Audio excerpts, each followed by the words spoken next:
வணக்கம் and welcome to அரசியல்பேட்டை. இன்றைக்கு அரசியல்பேட்டை நிகழ்ச்சியில் வழக்கறிஞர் சரவணன் அண்ணாதுரை அவர்களை சந்திக்கலாம். வணக்கம் சார். வணக்கம் சார். நேற்றைக்கு திமுகவை சேர்ந்த முன்னாள் அமைச்சர் திரு ஏவாவேலு அவருடைய வீட்டில் தமிழ்நாடு அரசுடைய டிவிஏசி அமைப்பு ரெய்டு நடத்தினதாக பார்க்க முடியுது. பட் இப்போ இந்த ரெய்டுக்கான அவசியம் தேவை என்னவாக இருக்குது அப்படின்றது தான். ஏன்னா கொஞ்ச நாளைக்கு முன்னாடி தான் பார்த்தோம், முன்னாள் அமைச்சர் சிவசங்கர் அவர்கிட்ட ஒர்க் பண்ண ஒருத்தர் ஊழல் பண்ணியிருக்காரு அப்படின்ற ஒரு செய்திகள் வந்தது. அதுக்கப்புறமா முன்னாள் அமைச்சர் அவர்கள் அதுக்கான ஒரு தெளிவு கொடுத்தாங்க. அப்படின்ற நபர் என் கூட வேலை செய்யலன்ட்டு அடுத்ததாக இப்போ முன்னாள் அமைச்சர் ஏவாவேலு அவருடைய வீட்டில் இந்த ரெய்டுக்கான தேவை என்னவா இருக்கு? ஒரே காரணம்தான். சட்டமன்றத்தில் அதுக்கு முந்தின நாள் ஆதாரங்கள் இருந்தால் ஆதாரங்கள் இல்லாமல் பேசாதீங்க, ஆதாரங்கள் இல்லாமல் புகார் கொடுக்காதீங்க, புகார் சொல்லாதீங்க, எங்கே ஆதாரம்னு சொல்லி கேட்டார் அண்ணன் ஏவாவேலு. ஆதாரங்களை ஏதோ உங்கள் வீட்டில் எடுக்கிறோம் அப்படின்னு சொல்லி டிவிஎஸ்சியை வச்சு ஒரு ரெய்டு நடத்தியிருக்காங்க.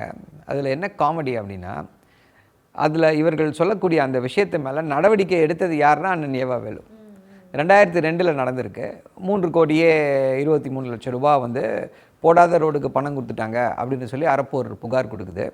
என்ன நடந்திருக்கு ஆக்சுவலி அப்படின்னா, ஒவ்வொரு மார்ச் மாதமும் அன்யூஸ்டு ஃபண்ட்ஸை சரண்டர் பண்ணணும், கவர்மெண்ட்டுக்கு சரண்டர் பண்ணி திருப்பி இது பண்ணணும். இவங்க என்ன பண்ணியிருக்காங்க, அந்த அன்யூஸ்டு ஃபண்டை சரண்டர் பண்ணிட்டா திருப்பி வாங்க முடியுமா இல்லையான்றதுக்கு என்ன பண்ணியிருக்காங்க, அதிகாரிகள் என்ன பண்ணியிருக்காங்க, அதை கான்ட்ராக்டர்கிட்ட கொடுத்துட்டு அதுக்கப்புறமா ரோடு போட சொல்லியிருக்காங்க.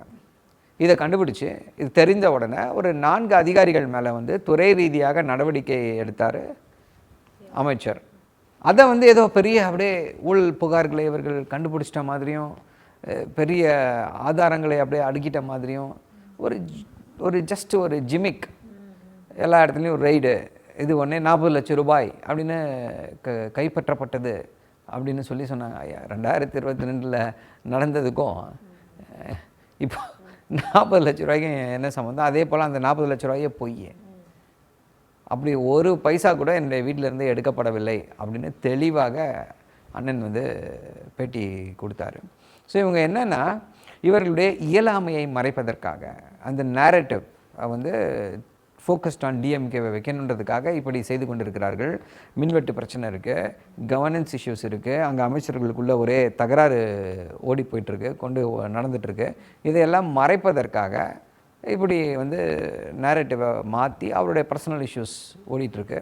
ஸோ அதுலேருந்து டைவெர்ட் பண்ணுறதுக்காக இப்படி பண்ணிகிட்ருக்காங்க. ஸோ அங்கே ரெய்டு நடக்குது அப்படின்னோடனே நீங்கள் அந்த இடத்துக்கு போனீங்க, அந்த அதிகாரிகளோட நீங்கள் பேசினது இது எல்லாமே நாங்கள் லைவாக டிவியில் பார்த்துட்டு இருந்தோம். இப்போ நீங்கள் அங்கே போயிருந்தீங்களே சார், எல்லாமே சரியான முறையில் தான் நடந்ததா? ப்ரொசீஜர்னால் எஸ், ப்ரொசீஜர் அவங்க ஒன்றும் வயலேட் பண்ணல. சம்மன் கொடுத்துட்டு எஃப்ஐஆர் காப்பியை சர்வ் பண்ணிவிட்டு இந்த இதுன்னு சொல்லிட்டு சர்ச் பண்ணுறாங்க. அது அவங்களுக்கு எஃப்ஐஆர் போட்டால் அது அவர்களுக்கு அந்த உரிமை இருக்குது. ப்ரொசீஜராவோ இதுவோ எந்த விதமான ப்ராப்ளமும் இல்லை. பட்டு எதுக்கு இது நடக்குது அப்படின்னும் போது தான் இது எல்லாமே ட்ராமா. லெஃப்டில் இண்டிகேட்டரை போட்டு ரைட்டில் திரும்புகிற கதை தான் இதெல்லாம். இன்றைக்கி காலையில் கூட ஒரு விஷயம் நடந்திருக்கு. மேரத்தானை கண்டக்ட் பண்ணியிருந்தாங்க தாலுகா அரசுடைய சார்பாக. இப்போ இது நோ ட்ரக் அப்படின்றதுக்காக மேரத்தான் தான் இது. ஆனால் வெளியில் என்ன பேசப்படுதுன்னா, 3 கிலோமீட்டர் ஓடிய முதல் முறையாக ஓடிய முதலமைச்சர் அப்படின்ற மாதிரி. அப்படின்னா உமர் அப்துல்லா யார், அவர் எத்தனை கிலோமீட்டர் ஓடினாருன்ற வாக்குவாதங்கள்லாம் சோஷியல் மீடியாவில் நடக்கிறத பார்க்க முடியுது. என்னென்னா, இந்த பதவி ஏற்றதுலேருந்து அமைச்சர் ஆதவ் அர்ஜுனா ஒரு சபதம் எடுத்திருக்காரு, உண்மையே பேசக்கூடாது அப்படின்னு. ஆமாம் உண்மை பேசக்கூடாதுன்னு ஒரு சபதம் எடுத்திருக்காரு. அந்த சபதத்துடைய தொடர்ச்சி எங்க அந்த சபதம் இன்றைக்கி முறிஞ்சு போயிடுமோ, அந்த சபதத்தை இன்றைக்கி காப்பாற்ற முடியாமல் போய்விடுமோ அப்படின்ற அடிப்படையிலாம் இந்தியாவிலேயே முதல் முறையாக 3 கிலோமீட்டர் ஓடிய முதல்வர் அப்படின்னு சொல்லி போட்டு காமெடி பண்ணிக்கிட்டு இருக்காங்க. அதையும் நம்புறதுக்கு ரெடியாச்சு. அவங்களுக்கு என்னென்னா, அவங்க ஒரு கூட்டத்தை தயார்படுத்தி வச்சுருக்காங்க. அந்த கூட்டத்துக்கு டெய்லி தீனி கொடுத்துக்கிட்டே இருக்கணும். ஸோ அதை அவங்க இது பண்ணிக்கிட்டே இருப்பாங்க. ஆமாம். இப்போ இன்னொன்று ட்ரெண்ட் ஆச்சு, பார்த்துருப்பீங்க, 18 வயசு தான் அப்படின்னு ஒரு ட்ரெண்ட் ஆச்சு. தெரியல, இனிமேல் இப்படி தான் பண்ணணும் போல இருக்குது. எல்லா அரசியல் கட்சிகளும் இப்படி தான் ஒரு ஆட்களை கூப்பிட்டு இப்படி தான் 5 வயசு தான் பார்த்தீங்களா அவருக்கு, 4 வயசு தான் அவருக்கு ஆகுது பார்த்தீங்களா, அவரை போய் நீங்கள் 55 வயசுன்றீங்களே அப்படின்னு சொல்லி எல்லா அரசியல் கட்சிகளும் இனிமேல் அப்படி தான் ட்ரெண்ட் பண்ணணும் அப்படின்னு தோணுது. இது எல்லாம் எவ்வளோ நாள் ஓடும்? மக்களுக்கு முக்கியமானது என்ன? அடிப்படை பிரச்சனைகள். அதை பற்றி போக போக அது வரும் பொழுது இந்த மாதிரி விஷயங்கள் எல்லாம் பல்லிழித்து விடும். இது வந்து எடுபடாது, ரொம்ப நாள் எடுபடாது, ரொம்ப நாள் தாங்காது இப்படிப்பட்ட விஷயங்கள். போதை மருந்து விழிப்பு பற்றி பேசுகிறாங்க. அதில் வந்து இன்றைக்கி அருமையாக வந்து நம்ம பத்திரிகையாளர் நண்பர் அரவிந்தாக்ஷன் வந்து ஒரு முக்கியமான கருத்தை வந்து முன் வச்சுருக்காரு. போட்டுட்டு எப்படிங்க நீங்கள் தமிழ்நாட்டில் போதை மருந்துன்னு சொல்லி பொய்யான பேச்சை பேசிக்கிட்டு இருக்கீங்க அப்படின்னு சொல்லி சொல்கிறாரு. என்ன சொல்கிறார் அப்படின்னா, ஒன்றிய அரசுடைய அந்த ஒரு magnitude of substance abuse in India அப்படின்றத பார்த்துட்டு 10 to 17 இயர்ஸ் பசங்களுது அதை எடுத்து போட்டுட்டு என்ன சொல்கிறாரு, அந்த ட்வீட்டை போடுறாரு. ட்வீட்டை போட்டுட்டு தமிழ்நாடு எங்கே இருக்குதுன்னு பார்த்தீங்க அப்படின்னா ஆல்மோஸ்ட் தமிழ்நாடு வந்து தமிழ்நாடுக்கு கீழே வந்து 4 மாநிலங்கள் தான் இருக்குது. அது நமக்கு முன்னாடி வந்து 15 மாநிலங்கள் இருக்குது. தேசிய சராசரியை விட ரொம்ப கம்மியாக இருக்குது ட்ரக் யூஸ், ட்ரக் அப்யூஸ். பிரச்சனையே இல்லை அப்படின்னு சொல்ல முடியாது. ஆனால் நீங்கள் சொல்கிற மாதிரி பூதாகரமான விஷயங்கள் இல்லை. இப்போ நீங்கள் முதல்வர் பேசுனதெல்லாம் பார்த்தீங்க அப்படின்னா ஏதோ தமிழ்நாட்டில் தெருவுக்கு தெருவு முக்குக்கு முக்கு ஒரு பெரிய ட்ரக் மாஃபியா இருக்குது, ஒரு பெரிய ட்ரக் நெட்வொர்க் இருக்குது அப்படின்னு சொல்லி ஒரு மாய பிம்பத்தை உருவாக்க முயல்கிறார்கள். அவங்க சொல்கிறது உண்மை அப்படின்னா அப்போது அடுத்த கேள்வி என்னவாக இருக்கணும் அப்படின்னா, 40 நாள் ஆச்சு நீங்கள் ஆட்சி அமைச்சு, எத்தனை ட்ரக் கிங் பின்ஸை பிடிச்சிருக்கீங்க, எத்தனை ட்ரக் மாஃபியா நெட்வொர்க்கை ஸ்மாஷ் பண்ணியிருக்கீங்க, எத்தனை ட்ரக் கேஸை போட்டிருக்கீங்க? ஒன்றுமே இல்லை, ஜீரோ. அதே போல் இன்னொரு பொய்யை வந்து பேசிக்கொண்டே இருக்கிறார்கள். என்ன அப்படின்னா, சட்டம் ஒழுங்கு பிரச்சனைக்கெல்லாம் காரணம் திமுக ஆட்சி காலத்தில் உருவாகின இந்த போதை கலாச்சாரம் அப்படின்றாங்க. அப்போது என்ன பண்ணியிருக்கணும், இதுக்கு எது ஆதாரமாக இருக்கும் அப்படின்னா, கைது செய்கிறாங்கல்ல போலீஸு, சொல்லணும், போலீஸ் வெளியிட்டோம் இந்த இத்தனை குற்றங்கள் 70-100 குற்றங்கள் நடந்திருக்கு, 100ல் வந்து இத்தனை குற்றங்கள் வந்து போதை பொருளால் நடந்திருக்கு அப்படின்னு சொல்லணும்ல. ஏன் அதை பற்றி யாருமே பேச மாட்டாங்களே? அப்புறம் எல்லாத்துக்கும் காரணம் போதை மருந்து தான். திமுக ஆட்சியில் இருக்கும்போது சட்டம் ஒழுங்குக்கு பிரச்சனைக்கு வந்து காரணம் வந்து முதல்வரா, தாவேக ஆட்சி காலத்தில் வந்து சட்டம் ஒழுங்கு பிரச்சனைக்குன்னா அதுக்கு வந்து தனி மனித ஒழுக்கம் தான் காரணமா? என்னங்கய்யா இதெல்லாம்? என்ன டபுள் ஸ்டாண்டர்ட்ஸ், என்ன ஹிப்போக்ரஸி? ஆனால் நிதி ஆயோக்ல பேசின அத்தனை விஷயங்களுக்குமே இவங்க வந்து கிரெடிட் எடுத்துக்கிட்டாங்க. அதாவது காரணம் இல்லையா? கிரெடிட் விஷயங்கள்லாம் வந்து தாவேகா, பிரச்சனைகள்லாம் வந்ததுன்னா அதுக்கு வந்து திமுக காரணம். இது வந்து அறத பழசான டெம்ப்ளேட்டு. இது மோடி அரசாங்கம் கையாண்ட டெம்ப்ளேட்டு. நம்ம அதை ஏற்கனவே ஸ்மாஷ் பண்ணிட்டோம். இப்போது திருப்பி தாவேகா அதை கையில் எடுத்திருக்கு, அதையும் ஸ்மாஷ் பண்ணுவோம், அந்த ப்ரொபகண்டாவையும் ஸ்மாஷ் பண்ணுவோம். சார், மின்சாரத்துறை சார்பாக வெள்ளை அறிக்கை வந்து வெளியிடப்பட்டிருந்தது. மின்சாரத்துறை அமைச்சர் அதை வெளியிடறதுக்கு முன்னாடி கொஞ்சம் யோசிச்சிருந்துருக்கலாம் அப்படின்ற மாதிரி தான் தோணுது. ஏன்னா கடந்த 5 ஆண்டுகளில் திமுக எந்த அளவுக்கு ரொம்ப சிறப்பாக வந்து மின்சாரத்துறையை கையாண்டிருக்காங்க, நல்லா பர்ஃபார்ம் பண்ணியிருக்காங்கன்றதுக்கு அத்தாட்சியே வந்து அந்த வெள்ளை அறிக்கைன்னு தான் சொல்லணும் இல்லையா? அந்த வெள்ளை அறிக்கை திமுக அரசுடைய நிர்வாக திறமைக்கான ஒரு சான்று பத்திரம், பாராட்டு பத்திரம் அப்படின்னு தான் எடுத்துக்கணும். நீங்கள் சொன்ன மாதிரி நிதி பற்றாக்குறை, வருவாய் பற்றாக்குறை வந்து குறைச்சிருக்கோம். அங்கே 55,000 இருந்துச்சு, 55,000 கோடிகளாக இருந்தது, 54,000 கோடிகளாக இருந்துச்சு. அதை வந்து 34,000 கோடியாக வந்து குறைச்சிருக்கோம். அதே போல் நஷ்டத்தையும் குறைச்சிருக்கோம். அதே போல் முக்கியமான விஷயம் எதா பார்க்கணும் அப்படின்னா, இந்த டெட், இந்த கடன் வந்து நமக்கு கொடுக்கப்பட்ட கடன், நம்ம அந்த கடனை வாங்கலை, நம்மளால் வந்து அந்த டிஸ்காம் வந்து இவ்வளோ ப்ராப்ளத்துக்கு வரல. அதற்கு காரணம் வந்து செல்வி ஜெயலலிதா உடைய ஆட்சி திறன். என்ன பண்ணாங்கன்னா 2014-15 வந்து அப்போது 2011 கரண்ட் ப்ராப்ளம்னு சொல்லி ஆட்சிக்கு வந்தாங்க.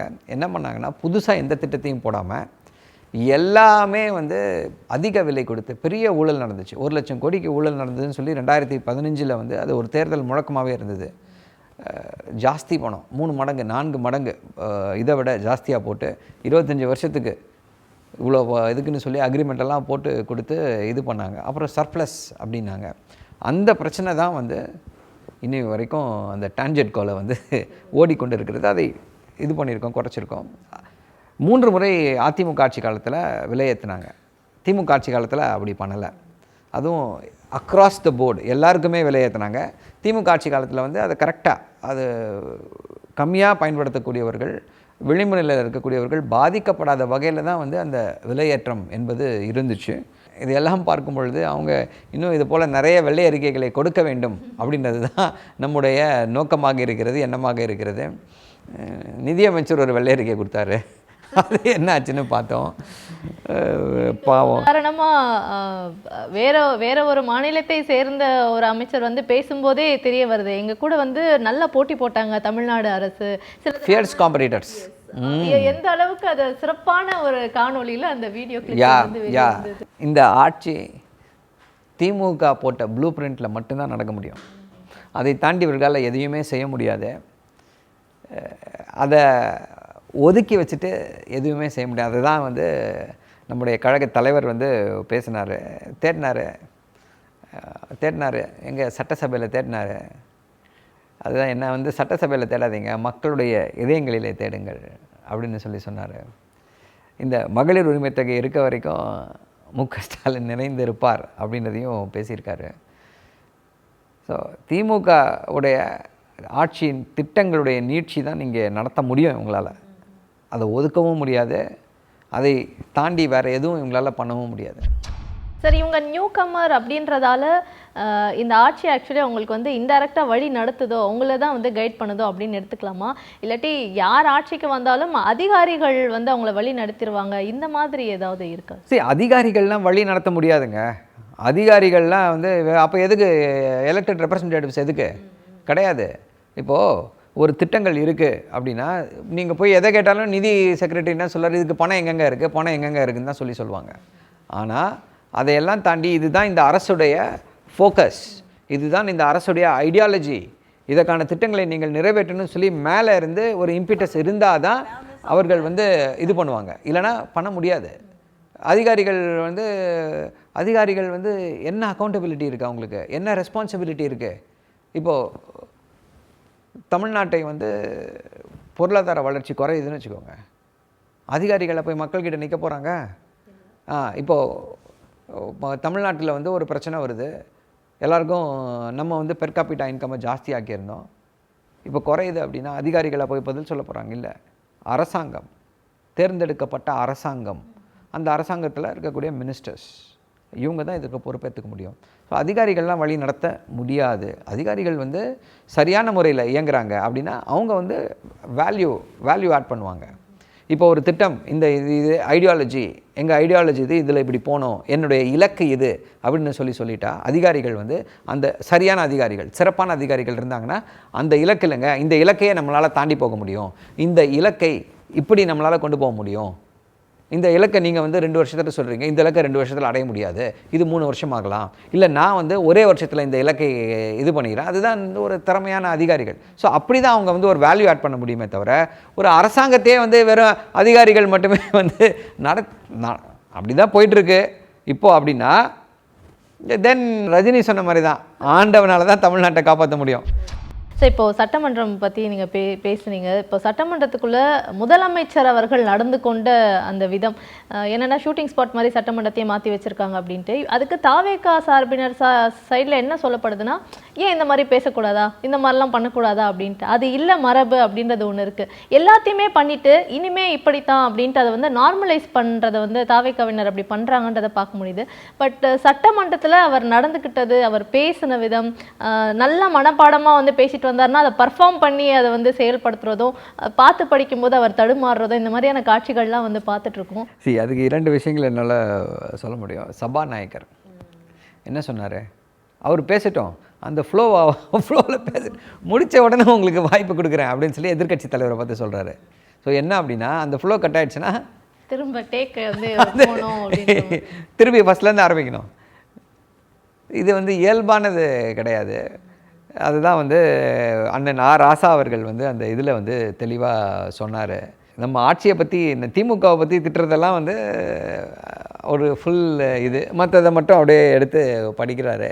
இந்த டிஃப்ரென்ஸை பார்த்தாலே உங்களுக்கு தெரியும் இவங்களுடைய நோக்கம் என்னவாக இருக்கிறது. இவங்களுடைய நோக்கம் வந்து அரசாள்வது அல்ல.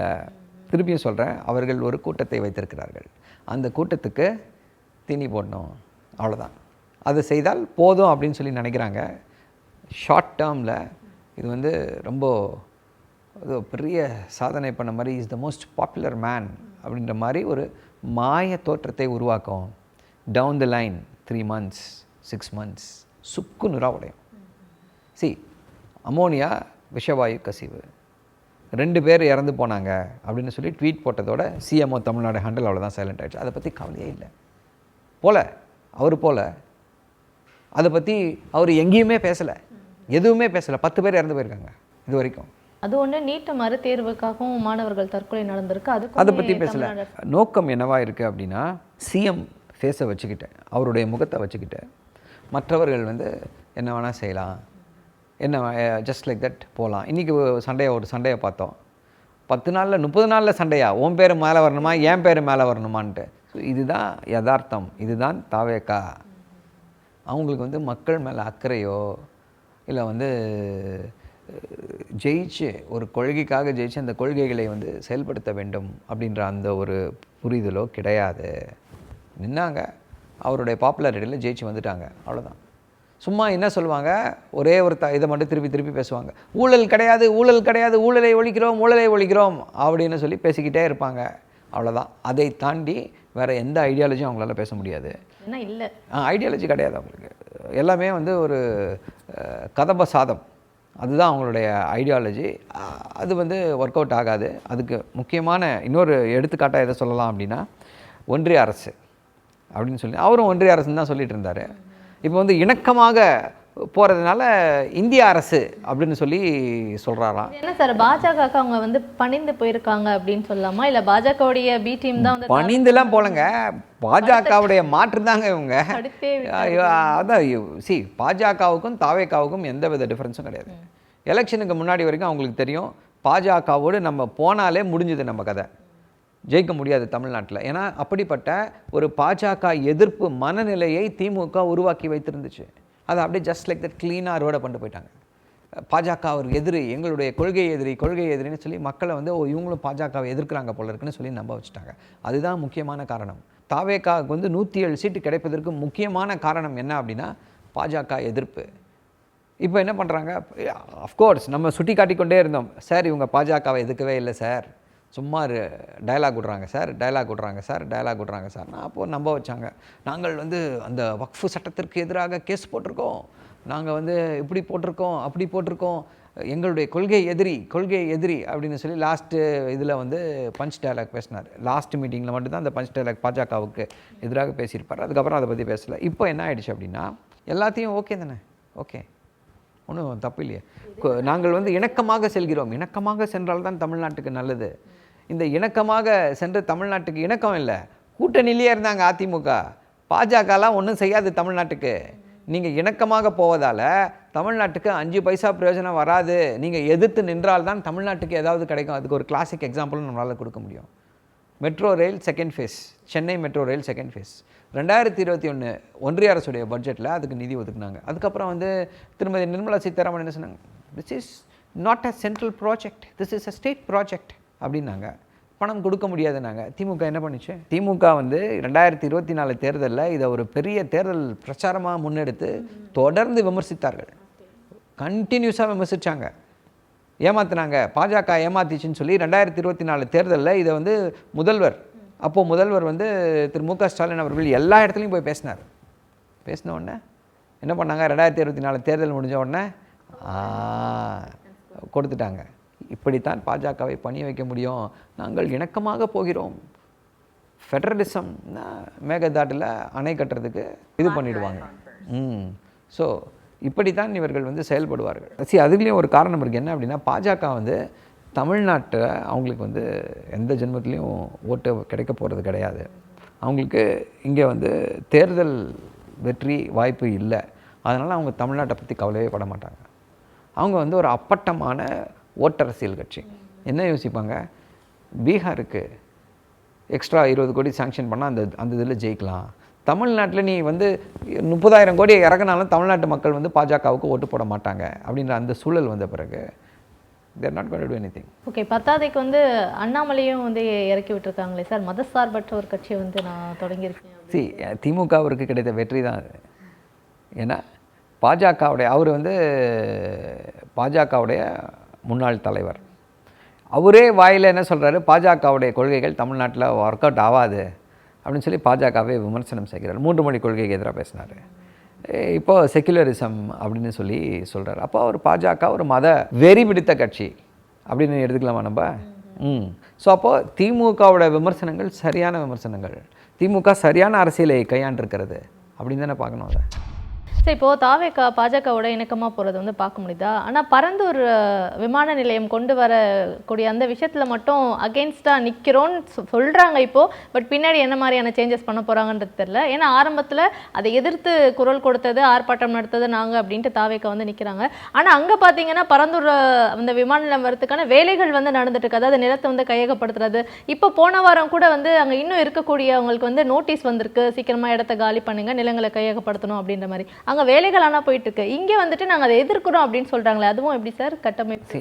அதாவது யூ-டர்னை வந்து உடனே அடிக்கக்கூடாதுல்ல, பொறுமையா நின்று பொறுமையா பார்த்து எல்லாம் பண்ணி அதுக்கு வந்து இப்போ அந்த யூ-டர்ன் அடிக்கிறதுக்கு ஒரு வழக்கம் சொல்லணும்ல.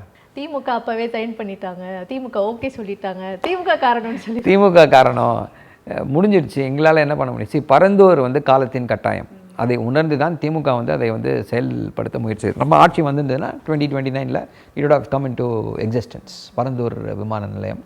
இந்த காரணங்கள் வந்து எல்லாருக்குமே தெரியும். வேறு சைட்டே கிடையாது. அந்த பக்கம் பார்த்தாங்க, தாம்பரம் தாண்டி அந்த பக்கம் பார்த்தாங்க, இந்த பக்கமும் பார்த்தாங்க, காஞ்சிபுரம் சைடில் அந்த பக்கமும் பார்த்தாங்க. அங்கெல்லாம் எங்கேயுமே வந்து ஒர்க் அவுட் ஆகலை. இது மட்டும்தான் வந்து ஒரே feasible place to construct airport, வேறு இடமே கிடையாது. ஸோ நீங்கள் வந்து இப்போ வந்து இல்லை அரசியலுக்காக ஒரு ஸ்டண்ட் அடிச்சிங்க, அது வந்து இப்போது பொலிட்டிக்கலாக it's not going to pay you any dividends. அங்கே வந்து பெரிய ஓட்டு வங்கி இல்லை. ஸோ கண்டிப்பாக இப்போ சொல்கிறோம், கண்டிப்பாக தேவில் பரந்தூர் ஏர்போர்ட் அங்கே வரும். அதுக்கு காரணங்களை தேடிக்கொண்டிருக்கிறார்கள். அந்த காரணங்கள் கிடைச்ச உடனே, கன்வின்ஸ் பண்ண முடியும்னு தெரிஞ்ச உடனே பரந்தூர். சார், நம்ம இந்த ஜென்சி டிஎம்கே இதை பற்றி கொஞ்சம் பேசலாம்னு நினைக்கிறேன். ஏன்னா யங்ஸ்டர்ஸ், கொள்கை உள்ள மாணவர்கள், அதுவும் பார்த்தீங்கன்னா அவங்களாம் வந்து திமுக உறுப்பினர்கள் கிடையாது, திமுகவுடைய விசுவாசிகள்லாம் கிடையாது. திமுக வந்து தேர்தலில் தோக்குது, அதுக்கான காரணங்கள் கண்டுபிடிக்கும் போது ஃபேக் நரேட்டிவ் தான் தாவேக்காவால் செட் பண்ணப்பட்டிருக்குன்றதை ரியலைஸ் பண்ணி யங்ஸ்டர்ஸாக முன் வந்து ஒன்று கூடியிருக்கிறது தான் இந்த ஜென்சி டிஎம்கே அப்படின்ற ஒரு விஷயம். இப்போது இந்த குழந்தைங்களுமே, இந்த மாணவர்களுமே வந்து மிரட்டப்படுறது, அரெஸ்ட் பண்ணுறதுக்காக இவங்க வந்து ட்ரை பண்ணுறது, அவங்க வந்து அறிவார்ந்த பிள்ளைகளாக இருக்காங்களே அப்படின்றதால வந்து தாவேக்கா பயப்படுறாங்களா? அதுலேயும் குறிப்பாக வந்து ஆதவர்ஜுனா அவங்க பயப்படுறாங்களா அப்படின்ற மாதிரி தோணுது. எதிர்பார்க்கல. தாவேக்காவில் இருக்கக்கூடியவர்கள் வந்து என்ன நினச்சாங்கன்னா, இந்த தோல்வியில் திமுக துவண்டு போய்விடும், அப்படியே பேரலைஸ் ஆகிடுவாங்க, we can run roughshod over them அப்படின்னு சொல்லி யோசித்தாங்க. அது நடக்கலை. வீறு கொண்டு எழுகிறார்கள். அதுவும் இளைஞர்கள் வந்து வீறு கொண்டு எழுகிறார்கள், படித்த இளைஞர்கள் எழுகிறார்கள். அப்படின்னும் போது அவங்களுக்கு வந்து ஒரு கலக்கம் வருகிறது. எல்லாருமே பேசிட்டாங்களே, முதல்வரே பேசினார், எல்லாரும் பேசுகிறாங்க. ஸோ அவர்களுக்கு இது வந்து ஒரு நெருடலாக இருக்கிறது. படித்த இளைஞர்கள் திமுகவுக்கு ஆதரவாக இப்படி போகிறாங்களே, இந்த மூமெண்ட் பெரிய லெவலில் கிளிக் ஆகிடுமோன்னு பயம் அவங்களுக்கு. அந்த பயத்தின் அடிப்படையில் தான் நம்முடைய ஜென்சி அந்த இவர் அன்பானந்தம் அவரை கைது செய்ய முயற்சி செய்தார்கள். பேசுறதுக்கான உரிமைகள், பேச்சுரிமைன்றது இருக்கு, அது வந்து ஒரு ஜனநாயக உரிமையாவே அது இருக்கணும் போது அவர் அரெஸ்ட் பண்ற அளவுக்கு ஏதாவது தவறான கருத்துக்களை வந்து பகிர்ந்தாரா, இல்லை தாவேக்கான்னு பகிர்ந்தாலே வந்து இந்த மாதிரி அரெஸ்ட் மிரட்டி பார்க்குறது சில்லிங் எஃபெக்ட்னுவாங்க. ஸோ என்னென்னா, அவங்களுக்கு எதிராக போட்டால் நம்மளை கைது செய்து விடுவார்களோ, இந்த பிரச்சனை நமக்கு எதுக்கு அப்படின்னு சொல்லி யோசிக்க வைக்கிறது. அதுக்கு தான் இந்த முயற்சிகள் எல்லாம். இதனால் இப்போ ஒரு 30 பேர் போடுறவங்க வந்து அதில் ஒரு 10 பேர் போடணுமா, தாவேக்காவுக்கு எதிராக பேசணுமான்னு யோசித்தாங்க. அதில் 5 பேர் போடாமல் விட்டாலே அது வெற்றி அவங்களுக்கு. ஸோ அதைத்தான் அவர்கள் முயற்சி செய்து கொண்டிருக்கிறார்கள். ஆனால் என்ன ஆயிடுச்சுன்னா, ரிவர்ஸ் ஆகிடுச்சு. இது ரிவர்ஸ் ஆகி எல்லாம் என்ன பண்ணுறாங்க, அதுக்கு தானே அரெஸ்ட் பண்ண போவனி, நாங்கள் போடுற என்னையும் அரெஸ்ட் பண்ணேன் அப்படின்னு சொல்லி இது வந்து வேறு மாதிரி வைரல் ஆகிடுச்சு. ஸோ அதனால் பேக் டவுன். உடனே என்ன சொல்லுவாங்க, இல்லை நாங்கள் அரெஸ்ட் பண்ண போலியே, நாங்கள் நோட்டீஸ் கொடுக்க நைட்டு 12 மணிக்கு போவீங்களா? ஸோ திமுக வந்து தொடர்ந்து, திமுகவுடைய சட்டத்துறை அவங்களுக்கு தொடர்ந்து அவர்களோடு துணை நிற்கிறது அப்படின்னும் பொழுது அவங்களுக்கு வந்து ஒரு தே ஹாவ் தட் கான்ஃபிடென்ஸ். நம்ம தைரியமாக பண்ணலாம், எதுவாக இருந்தாலும் நம்மளை காப்பாற்றுவோம், திமுக தலைமை காப்பாற்றும். உடனடியாக நம்முடைய எதிர்க்கட்சி தலைவர் ட்வீட் போட்டார். மேடம் பாராளுமன்ற துணைத் தலைவர் இவங்க கனிமொழி அவர்கள் தலைவர் போட்டாங்க, அவங்க ட்வீட் போட்டாங்க.